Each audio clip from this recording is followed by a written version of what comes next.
Welcome to this emergency podcast, the Commentary Magazine podcast, the daily podcast, except we're doing it Tuesday night, October 1st, because we have just finished watching the vice presidential debate. This will serve as an emergency podcast and as our Wednesday podcast. So maybe you'll listen to it tonight. Maybe you'll listen to it tomorrow. This will be our last podcast of the week as the Jewish holiday of Rosh Hashanah begins on Wednesday night, and so we will not be having podcasts Thursday or Friday. I'm John Butthortz, the editor of Commentary. With me, as always, executive editor Abe Greenwald. Hi, Abe. Hi, John. Media commentary columnist Christine Rosen. Hi, Christine. Hi, John. Washington commentary columnist Matthew Continetti. Hi, Matt. Hi, John. And senior editor Seth Mandel. Hi, Seth. Hi, John. So, a gang, I would like to report a murder. That was some debate, and I think it's fair to say that J.D. Vance slaughtered Tim Walz. I don't know how else to put it. People know here I'm not really a big J.D. Vance fan. I stopped being, but you can't argue performance. We're talking about performance here. We're talking about who came off the best. We're talking about who was the most articulate. We're talking about who scored the most points. And I think in almost every category, in almost every way, Vance made no missteps.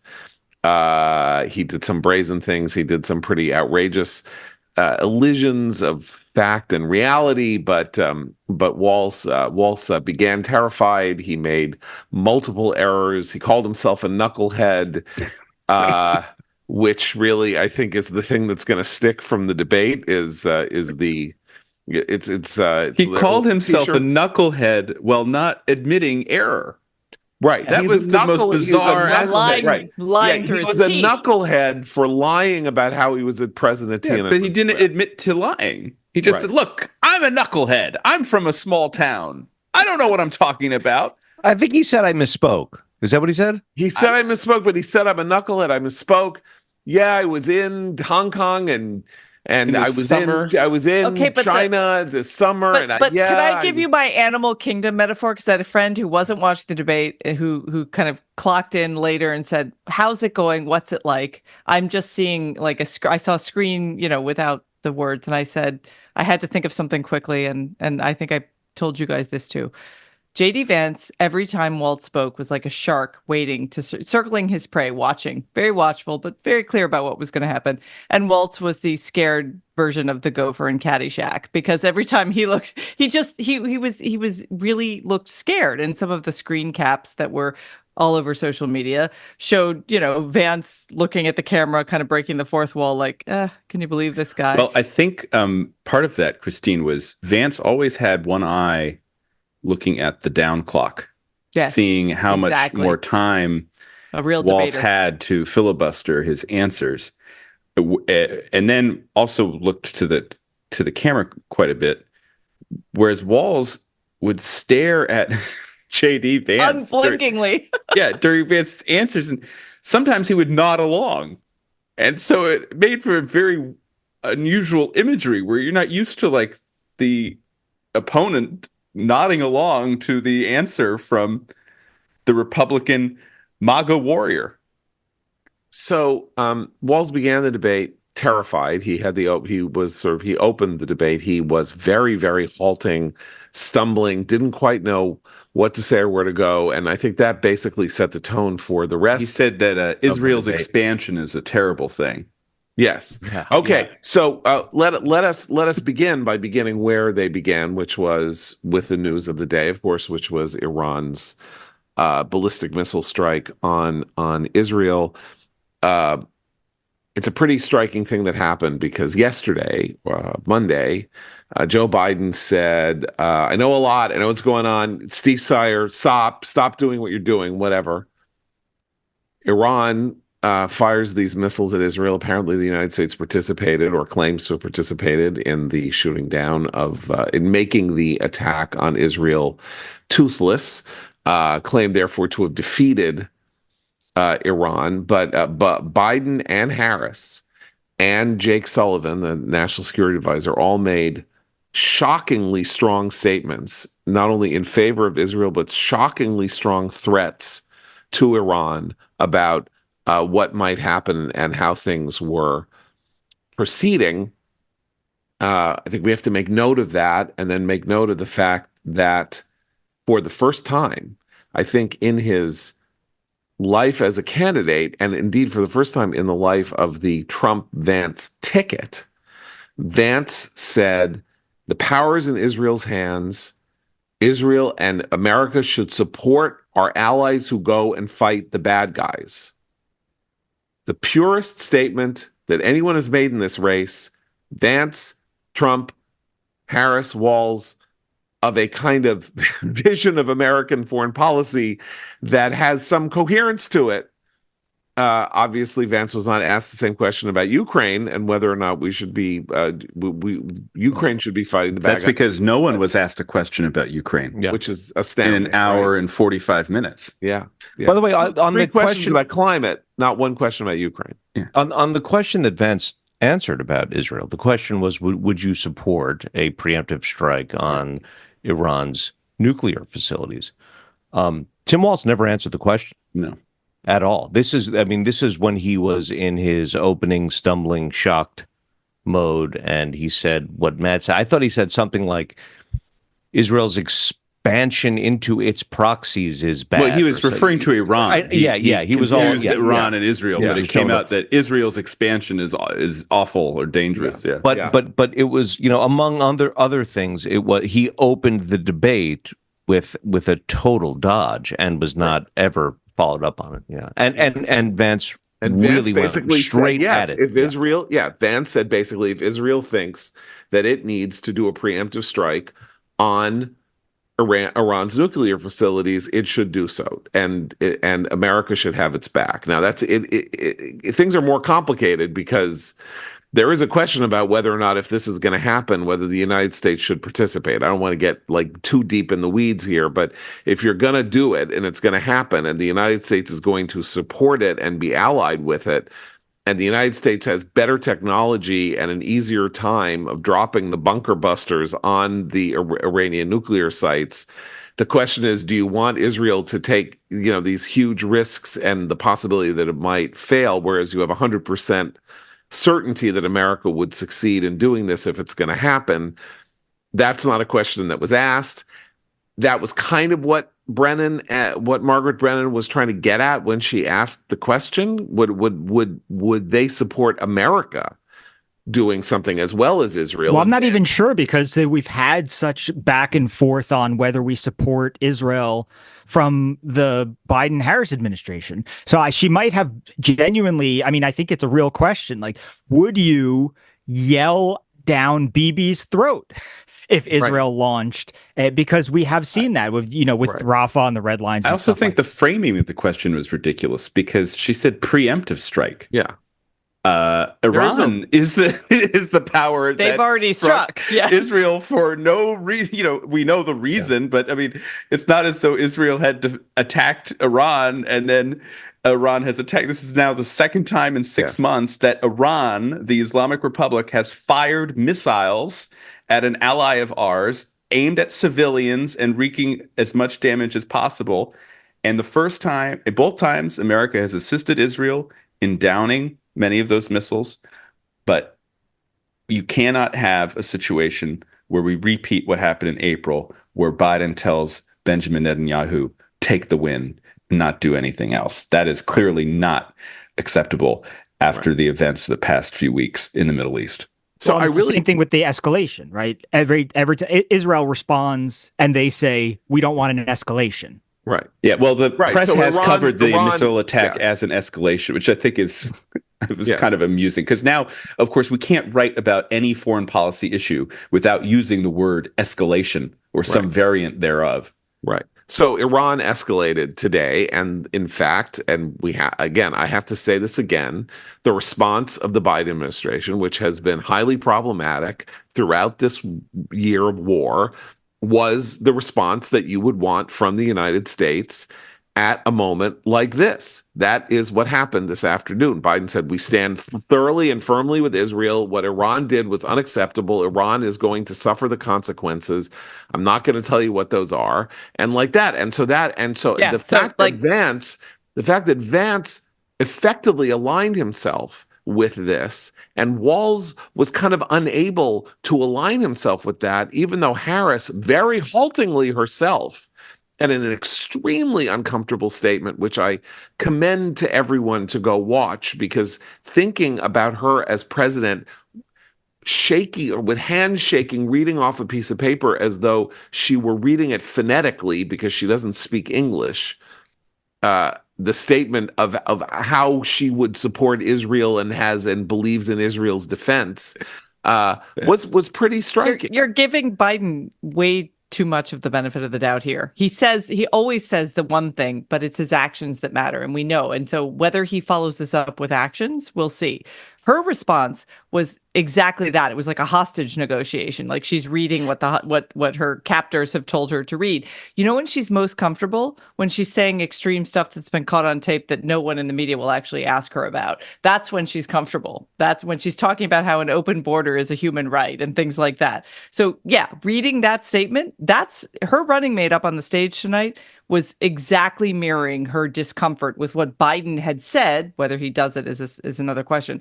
Vance was the only one who stated honestly what he thought. Now, does Donald Trump believe that? That's another question. This ticket, the Harris-Walz ticket, is just nonstop deer in the headlights on foreign policy. Both of them, whether they're giving statements, whether they're responding to questions from moderators in debates, they have these deer in the headlights look about them. And it's worth remembering that Kamala doesn't actually have any foreign policy experience or any experience with issues of foreign policy, even really in the Senate. She concentrated on court stuff, on law, things like that. And Walt certainly doesn't. So normally you try to balance that out a bit. I mean, I know we all kind of thought it was very funny when Obama said, I need a foreign policy guy on my ticket to balance it out. Biden. So I'm going to bring up Joe Biden. But it was at least an acknowledgement that like somebody has to be comfortable standing in front of people and babbling about foreign policy. This ticket is both of them. They just seem scared of every question on foreign policy. If I can, yeah, I mean, I agree. And I think what Vance did with this first answer is really set the tone for the entire debate, which is he always had an answer. He was unruffled. He was in command. He knew what he wanted to do, and he proceeded to do it. And he just never was flustered throughout this debate. The only problem he had in the entire debate came at the very end, right before the closing statements in the exchange over January 6th, and what he might do as vice president when electoral votes are presented to the House for certification. And Walz, I think, got some licks in there. But otherwise, it was J.D. Vance's night, and I think will occasion, I think, a revision of many people's views of J.D. Vance based on his performance. I would say that Vance's position on January 6th is intellectually and politically indefensible. And he all but acknowledged that in the way he answered the question. He was sort of like, I don't want to talk about this. I want to talk about something else, because this is really, why are we even talking about this anymore? It's the past. We want to talk about the future. And the problem is censorship. The problem here is that you people want to censor, open expressions of opinion. So that's a way of dog whistling that, thinking that the election was unfairly was won by Trump is an opinion that should be respected or something like that.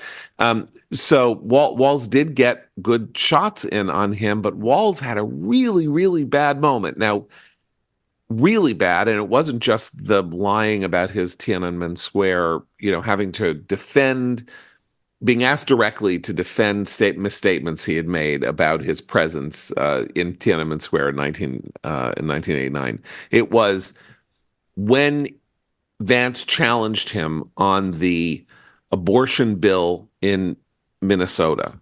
Walz lied. He flat out lied. Flat out lied. I know that the media are going to defend him. I know that the media are hiding the ball when it comes to this bill, but the Dispatch, among others, have counted 8 deaths of infants born alive who were allowed to die on the delivery table or in the room in which they were delivered because doctors did not provide adequate medical care.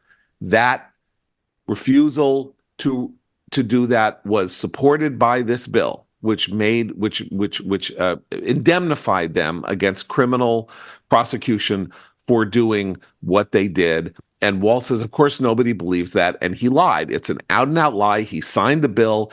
8 babies died because of it. And I want to say also removed protections against coercion of women who might not want abortion. Like right. it did. It's one of the more extreme bills in the entire country with regard to abortion. And because Vance was so in command the whole night, but also during that exchange, and because Waltz's response was so bad, saying, "Well, you've already fact-checked Trump on this. We know this." People are going to go look it up. It's going to become a bigger deal than it was. I think you're right. I think that for people, I think knucklehead is the line of the night. But knucklehead is the line of the night.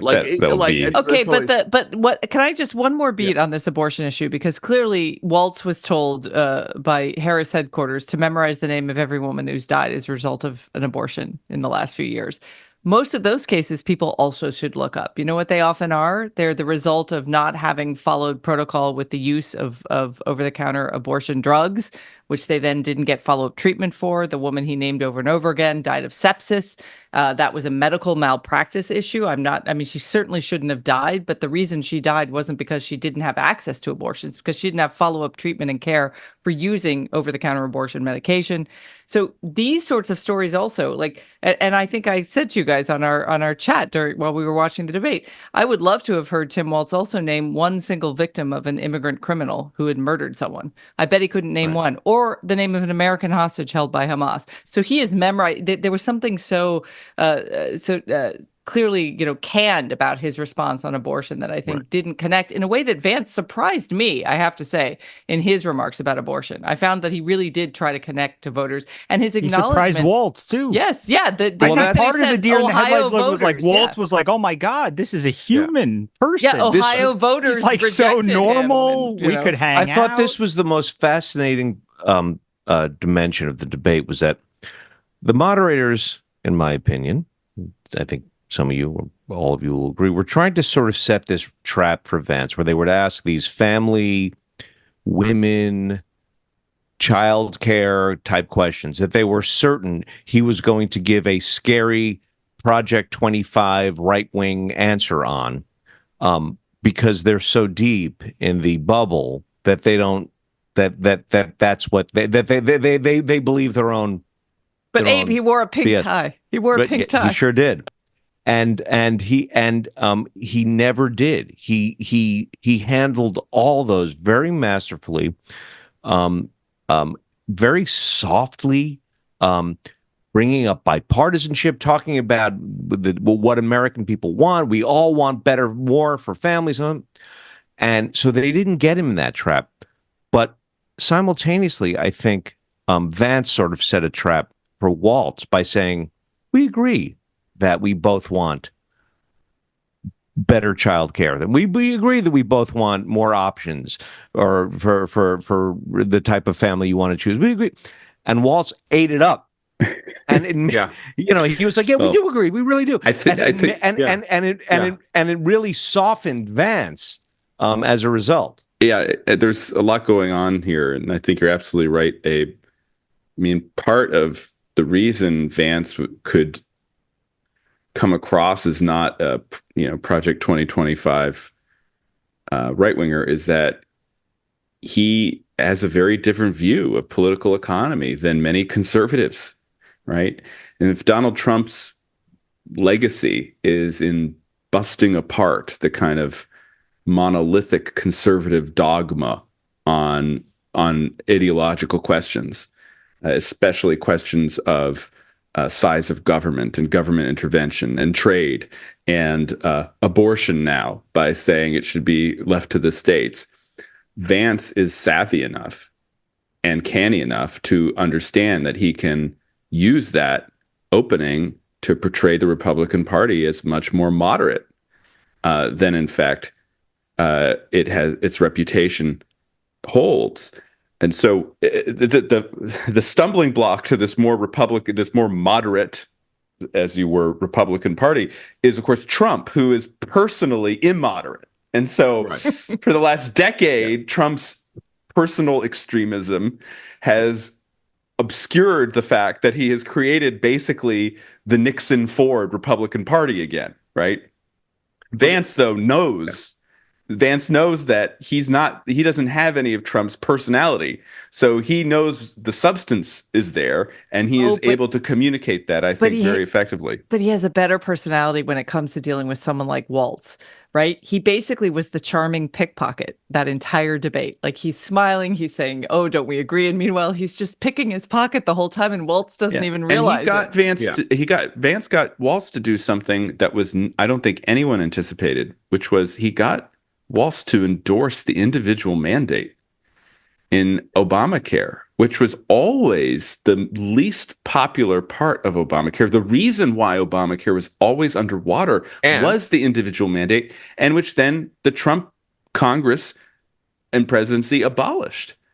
And so to have Vance say to him on the debate stage, "Oh, are you say you like the individual mandate?" And Waltz was like, "Well, we need to broaden the pool," Yeah. Like he's doing home renovations. He had him responding to the thing. Vance was able to get him to respond because some of Vance's, not interruptions, but like while Walz was speaking, some of the things that Vance said were like, "I didn't know that your son had witnessed a shooting. I'm really sorry about that." And that's going to prove to be a lie. Thank you. I would guess. Well, but aside from that, the point is that Vance's interactions with Waltz were half the time humble. And so they lured Waltz into this, like, well, yeah, if he's talking to me, I'll respond. And then the other times he snared. Vance played Minnesota nice, right? I mean, that was the funny thing. He did, and it was it suggests the degree to which his selection might have been a world historical mistake, because it's very hard to believe that Josh Shapiro, who is sharp as a tack and is incredibly smooth and incredibly articulate and very much on top of issues, would not have been able to parry almost everything that Vance was trying to do and turn it back. That would have been fun to watch, actually. And why Vance was so smart here and did smart things is, Matt, you're referring to them as moderate. I'm not sure moderate's quite the right word. It had a quality of, let us discourse on the difficulties of the ordinary person's life. That's what I've been learning as a public official. I meet women and they tell me that they don't have enough choices when it comes to their family. Even my own wife. And my own wife had parental leave, and we have childcare. She's a very brilliant lawyer, worked for a big company, so her healthcare was good and all that. Even for her, the choices of being a mother of young children are very, very difficult, and that's true for everybody across the board. And we need to provide more choices. Now, that is very much very conservative social policy when you start getting into the weeds. I don't need to tell you guys about that. We all know about this. It's a lot of talk on the MAGA right about how neoliberalism is forcing women to work and forcing people to live a way that they shouldn't have to live and all of that. And it's all part of the same thing, like not having tariffs and having China do this and not having jobs that pay enough so that a woman can stay home with her kids if she wants to and all of that. But none of that came up. None of that, because Waltz is not smart enough or knowledgeable enough to know how to go right at that issue and go, oh, so what you're saying is women shouldn't work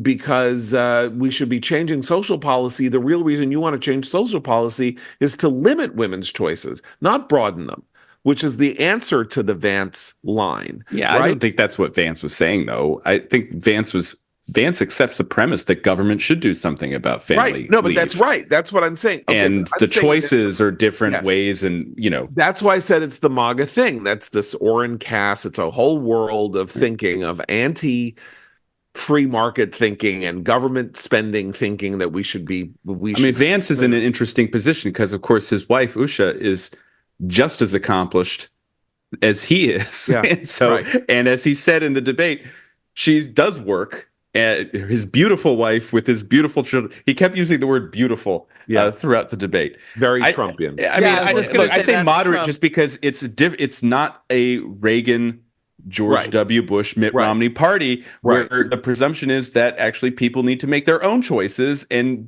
save on their own and figure it out for themselves. Vance and Trump think that the government should have a much larger role than previous Republican presidents. And what's important, because Trump has never, that one of the reasons this has a landmark feeling to it, is that Trump was never able to put the sentimental meat on the bones of this shift and to say, we are the Republicans with heart. We want to use government power to make your family stronger and to make your lives easier in a different way from Democrats who want to do this top down with unions and with government workers and all of that.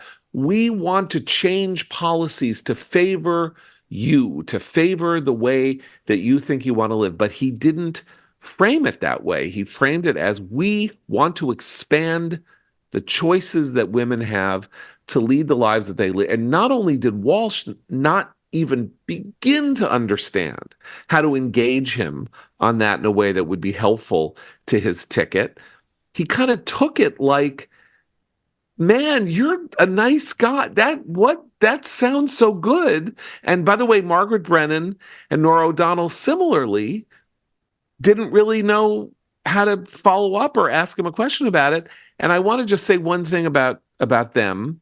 We could talk about them cutting off Vance's mic, which was a very, very bad mistake. They shouldn't have done it. It made him look more sympathetic, and it will enrage the right and make people drag themselves over glass to vote for him. It's like, don't do that. Like, that was an unforced error, and it was really stupid. But when Margaret Brennan says to Vance, explain, I don't really understand what you mean when you say that if you let in a lot of illegal alien or, more workers, people coming in from out of the country. Housing question, yeah. Right, makes housing costs go up. And I'm sorry, but even if you are the dumbest person on earth, the idea that if there are 10 million more people in the country than there were before, and there are no more housing units than there were before, and they have vouchers, and they have housing vouchers, pay for, right? Which they may or may not know that housing costs are going to go up. But Vance didn't even do that. Vance didn't have to. Vance didn't get like, how are you asking me this question? He didn't dunk on her. Right. He could have, but he was he actually sort of slowly waded back into it. I was expecting him to say, do you understand supply and demand? He cited a report. But he was like, let's talk about this economist report and. Yeah. So he did all kinds of unexpected things all night. And I said on this morning's podcast that I thought, maybe it wasn't our podcast, it might have been a podcast. I thought that the bar was set. John, are you cheating on us? How dare you? I'm sorry, but I that the bar. Are you seeing other podcasts? Sadly, but so are you all. I know you are. I can see. I know. But I forbear from complaining about it. So you shouldn't complain to me. But anyway, that Vance had a very low bar to clear because he had been so demonized with the crazy cat, all stuff that he deserves criticism for, by the way, the crazy cat, childless cat ladies and women, this and all of that stuff, and the extremes, the extreme of his rhetoric and all of that, which all meant that as long as he didn't go there and sort of went in another way, he might prove surprising. And he really did prove, I think, very surprising. That he's smart was certainly known to all of us. I edited him. We published a piece with us. He's a very able and intelligent person. I have personal experience of that. But his facility with complex issues and getting around the sharp corners that Republicans often find themselves impaled on, And temperamentally, his demeanor, everything about that was, exactly. Climate change too. When was the last time you saw a Republican candidate for national office get a climate change question and handle it the way that Vance did? Yeah. Well, can we just stop for a minute and say that question was absolutely ridiculous? Instead of talking about emergency preparedness or emergency response, the two moderators turned what's happened in the Southeast because of Hurricane Helene into the climate change. And what are you going to do, Senator Vance, to affect climate change? And look, he handled it very well. Like I said, he never really missed a beat. He said something that was almost fiendishly brilliant. He said, here's the thing about the United States. We have the cleanest energy in the world. We have pollution standards. We want clean air. We want clean water. We have all these rules and regulations. We bring up natural gas. Natural gas is cleaner. All of that is the case. So what we should want is for the United States to get all of the energy and marshal all the power and energy that it can, because we will burn it better. We will be better stewards of the environment than all these other countries, meaning China, are when they use it, because they're dirty and they make things dirty and they screw up the climate with their dirtiness, and ours is clean. And I'm like, man, like, imagine if Trump could figure out how to say that in 2 minutes in a debate against, not that he's going to debate Harris again, but maybe it's factitious, maybe it's a little demagogic, maybe it's whatever you want to call it. Well, what it was a glimpse into the future. I mean, you have the youngest vice presidential nominee in recent memory. Yeah, he's 40 years old. If they win, he will be the same age that Richard Nixon was when he became vice president in 1953. And Richard Nixon was a major American political figure up through his resignation in 1974 from the presidency and then beyond. So I think what you're seeing is what a major leader in the Republican Party looks like once we leave the Trump era. And it's remarkable. I was just going through my head. If you think about the different tickets that the Republican Party has put forward in the 21st century, there's no one like Vance on any of them. The closest maybe is Paul Ryan as the vice presidential candidate in 2012, but Ryan's affect is completely different because Ryan's the wonk. He is also much more dogmatic when it comes to the libertarian economic questions. So he didn't have that same kind of affability that Vance was able to portray in the debate. And we went into this debate with a lot of discussion about how unpopular Vance is, about how his favorable ratings are underwater significantly. And we should recognize that that's really the result of a perfectly executed opposition research hit that was launched as soon as he was named on the ticket. And that's the childless cat lady stuff. Which was from years ago. Yes. And if you actually look at the moments where Vance has been on the campaign, whether it was his speech to the convention, which was a little awkward, but it was still kind of nice, and then the fact that he has been available to media throughout this race, right? And which shows in the way that he handled those questions. To this debate, it's a very different person. And so I think that is a sign that he has a lot of runway ahead of him. I think that's a very significant observation.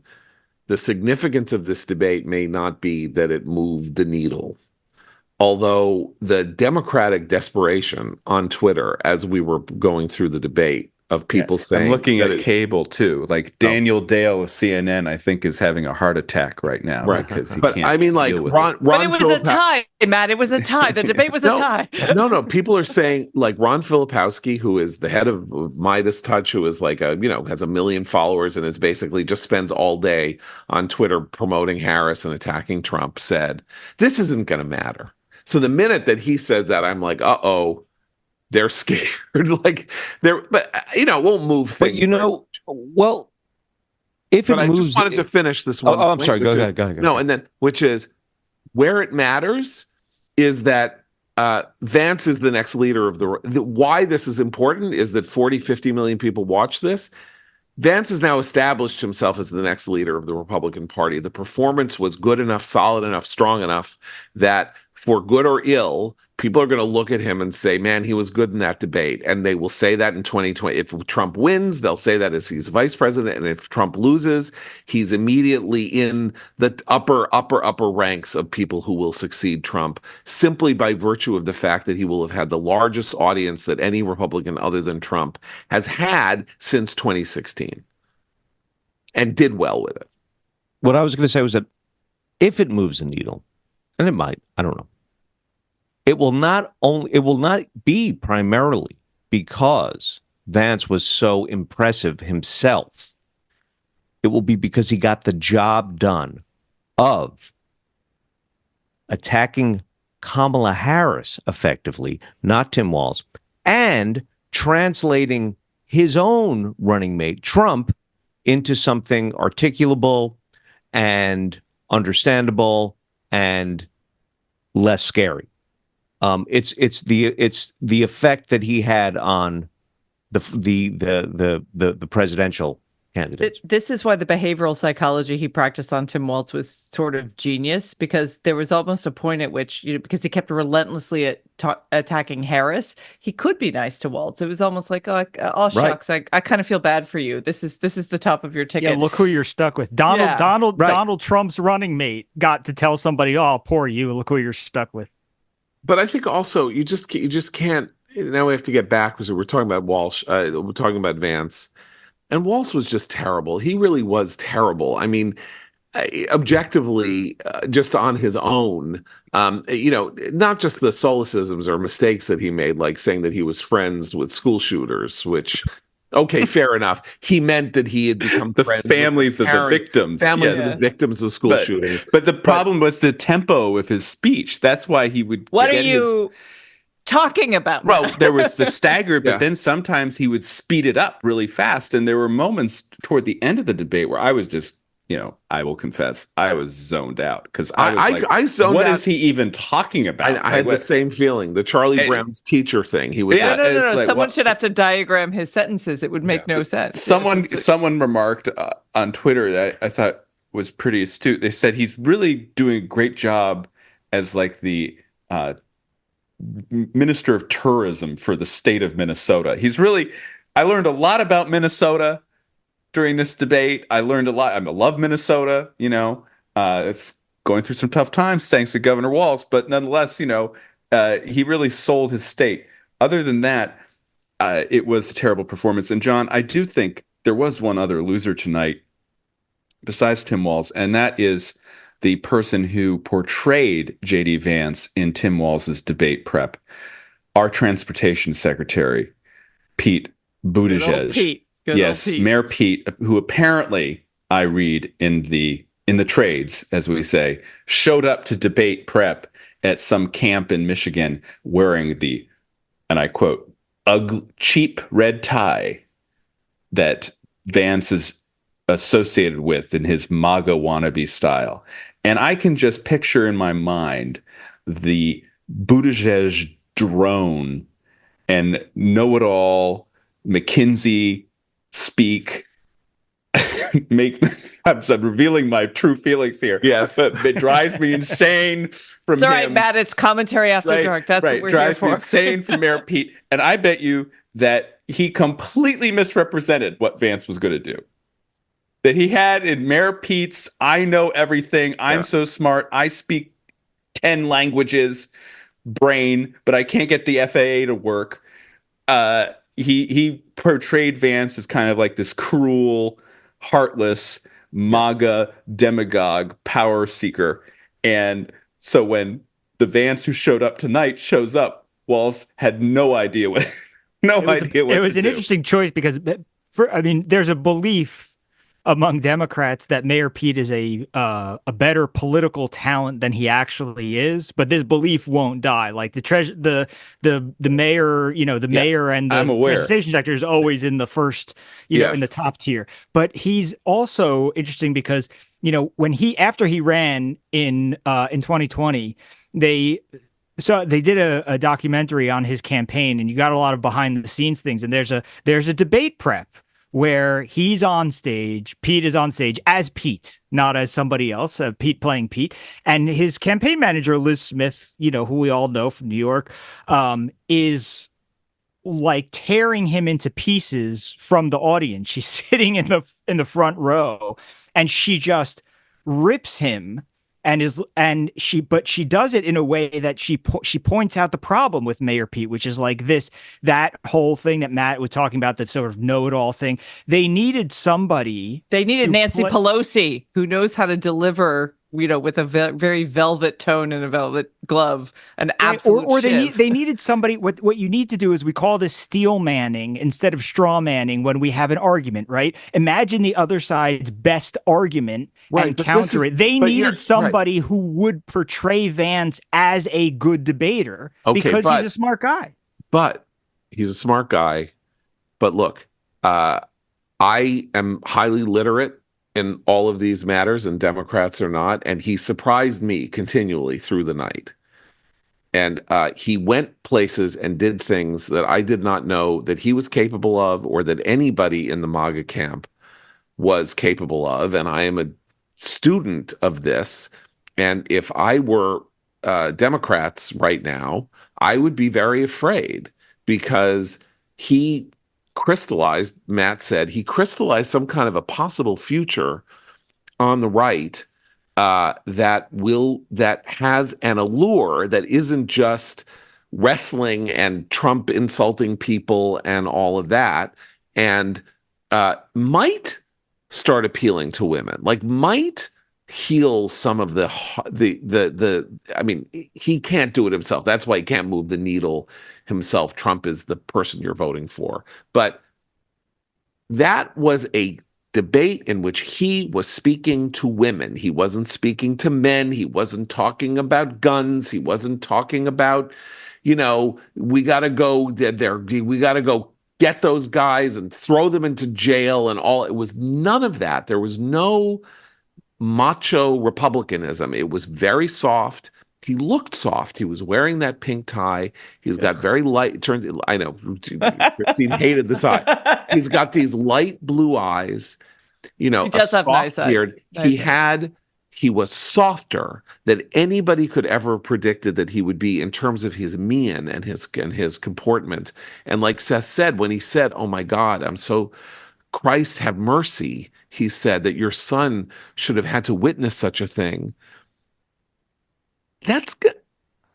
You have to hate him already to listen to that and not go, that's sort of interesting. And, I don't think that the 50 million people or whoever who are going to watch this already have wildly fixed opinions of J.D. Vance. But see, I will disagree a little bit with you. I was not as surprised, because I watched all of his the very combative interviews he's done with lots of different combative media. He wasn't combative, but he was put in constantly on the role of being attacked by the media. He would sit down, he would parry every single question, he would come back with an answer. He would occasionally sound a little annoyed, and he certainly didn't seem as nice as he seemed tonight, but he never tried to charm them. He was actively trying to charm Tim Walz tonight, not the moderators. He didn't try to charm them. He was trying to charm the American people and Tim Walz. And I think he succeeded with Tim Walz, as we saw. I don't know if he's American people. He definitely was appealing to women when he talks about his wife. Walz never once mentioned his wife, if I'm correct. He mentioned his son once. He actually didn't talk about people with whom he is intimate and knows. He never really talked about Kamala Harris. He talked about his friends, the school shooters. He's very it was weird, right? About his school shooter friends. In contrast to what Vance said and how he said it and who he talked about a close friend with whom he disagreed. Like, that actually connects to people. That's a good point. I mean, I'm just going back in my head. He talked about Harris in his first answer, the Israel-Iran foreign policy answer, contrasting steady leadership with Trump erratic behavior. But then for much of the rest of the that was debate, the word. They were trying to plant the word fickle. He used They the didn't word talk fickle about Harris as a 5 person. See, that's what times. I mean. Afterward, Yeah. on domestic Not as a policy, person. which was really the entire, I'm like, every minutia of domestic policy, though I don't think they ever talked about taxes.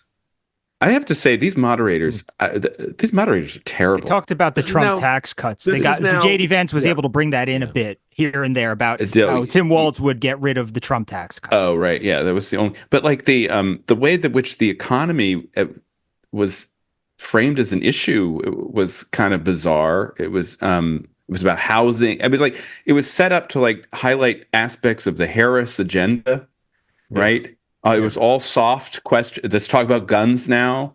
Let's talk about climate change. Let's talk about housing. Let's talk about childcare. And there was one question on the border, which was meant to basically be a springboard for Walz to attack Vance on Springfield and the Haitians, and that led to Vance's fact check of Margaret Brennan's erroneous fact check, which then Margaret Brennan cut off his mic, which was ridiculous.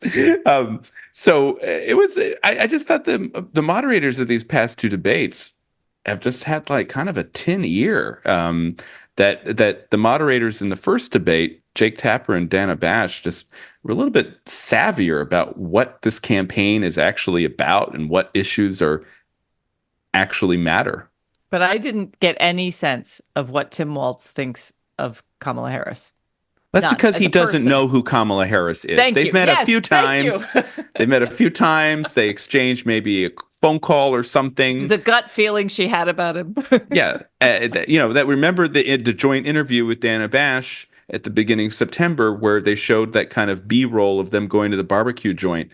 Yeah. And whenever Walz opened his mouth, Harris gave him this look of kind of like, what is he going to say now? Like, who is this person? Which is what I sort of feel bad for him for, because he only has that look on his face because the campaign does not have official points on anything. Every time he says something, they say, well, you're going to box Kamala in. Yeah. So what should he say besides Doritos are good? That was the same thing as the moderate. That was exactly the same thing as the moderators. Why didn't they ask questions about the economy? Because the economy is a negative issue. I mean, they sort of did, but is a negative issue for Harris. Why didn't they ask questions about, oddly enough, about Ukraine? Because Ukraine is an issue with which Harris is deeply uncomfortable. Or how about President Biden? Like maybe a question about him. Still waiting for a question about him. Yeah. So they were terrible, and Walz was terrible, and Vance was really good, and that's just it's a performance matter. That's where you have to go with it just to be fair. And as I say, I am not happy with the idea of the conservative future of America being dominated by J.D. Vance, unless he proves as fickle in his ideological priors as he has over the last 10 years. Like, changed. Nixon changed. You mentioned Nixon. Nixon went through a lot of political evolutions over the course of his career as a young man to becoming president. But it's part of why it's such a shame that they never asked the Ukraine question. I mean, first, it's a shame because I think it does reflect to some extent the American public's where they rank Ukraine as an issue, sadly. But it's also a shame because he handled every question that I suspected I disagreed with him. He handled every question on issues where I suspected I disagreed with him in such a way that you're left wondering, well, maybe he's onto something here, and I wonder if he would have brought some nuance. No, he would have said to bear on Ukraine. He would have said, "Why are we sending money to Ukraine when the people who in these flood zones or people, when we're not helping Americans?" I mean, it would have been more nuanced. I think he might think that, and I know his supporters think that. I think he might have been a bit more deft at handling it after watching him tonight. Well, I just think Democrats are historically very good at kind of downplaying or concealing the parts of their agenda that will, they think, alienate swing voters, right? This is the classic reason that a Democrat is elected with a trifecta in 1992 and in 2008 and then in 2020, and the following midterm election, Republicans gain. Republicans gain at least one of the branches of Congress, and in 1994, both. So, what's interesting about Vance's performance is he's a Republican who can do that trick that Democrats play. So, we didn't talk about the Ukraine. He doesn't care. Ukraine wins, and the political economy stuff. He didn't really do anything to alienate the business community or the limited government crowd. The one place where the kind of aspects of his political identity that might alienate independent voters came out was in the final exchanges over January 6th. But because of the way in which that question was placed, I really wonder how many people were paying attention, right? Yeah. Well, he speaks to whoever he's speaking to, right? That's his talent. He identifies his interlocutor. Yeah. So when he's talking to Margaret Brennan, he sounds like this, as Matt, as you say, somebody who can do what Democrats normally do. When he's on a podcast from somebody on the new right and they're talking about childless cat ladies, he can play that. He can play those songs too. Yeah, he's like a cover artist, but that's sort of his skill, is that he can show up and know the environment he's in and play along in that, do a very when in Rome sort of thing, virtually no matter what the stage is.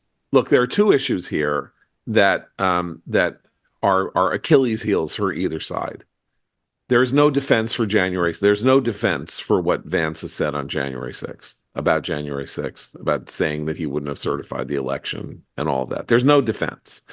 Said it to get himself to the position that he's in. The people who want to believe that are a minority in this country and don't really like that view and all of that. And so there's nothing he can do about it. So all he can do is wrestle it to sort of like deal with it as best he can. And Democrats have that on the border. And Harris and Walz have that on the border as well. Now, you can say the border is not as important an issue as January 6th. Looks like it's a little bit more of an important issue than January 6th to voters. But January 6th is still an important issue. And they both have these huge liabilities where this is concerned. And so the debate ended okay for Walz because he finally got the moment at which Vance was on the back foot, because there is no front foot to be had here. And it's an interesting thing to play the game of saying you guys are terrible because you want to censor people. But, which is true, by the way. It is true. Completely true. It is true. And it's okay that it was mentioned. But of course, it was a complete and obvious dodge. And you knew he was doing it. Most people with any sense knew that he was running away from the question and just trying to figure out some way to get himself through the 2 minutes.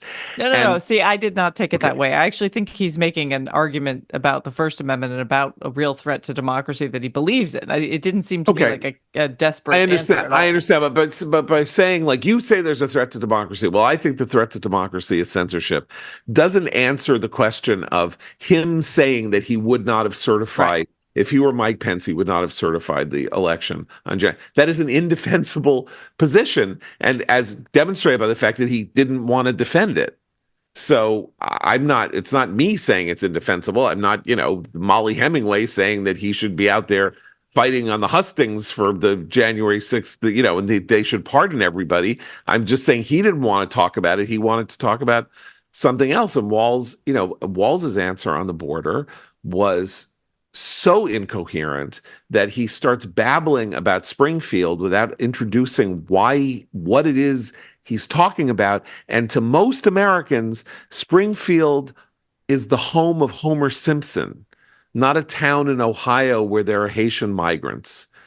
They didn't know what he was referring to when he said Springfield, the people who were listening to this debate, because he didn't say Springfield, Ohio, Haitian migrants, lies were told about them eating Vance did. When he responded, he said Springfield, Ohio. I know he did. But when you were listening to Walz, you didn't know what he was, you would have to have brought in a lot of prior information for it to make any sense, because he was trying to shift the conversation away from the border. Google tells me there are 67 populated places in these United States called Springfield. There you which go. Which is why the Simpsons town is called Springfield, by the way. Right. Because every state has at least one Springfield. Yeah. One last thing I want to bring up about Walz and how bad he was is that he actually said, when they were talking about housing, he sort of said, it's really a terrible thing that people try to make a profit out of building housing. That really should, people are going around trying to make a profit. The housing industry is what, like the third largest industry in the United States or something like that? Like, that is insane. Maybe that's something he learned during one of his many trips to communist China. And ask him about that. Yes. And I think with that, we will bring this conversation as we approach midnight to a close again for all of our co-religionists. I hope you have a sweet New Year and wonderful and sweet New Year. Apples, honey, first fruits, everything that makes this holiday wonderful. And we'll be back again with you on Monday. So for Matt, Seth, Christine, and Abe, I'm John Podhoretz. Keep the candle burning.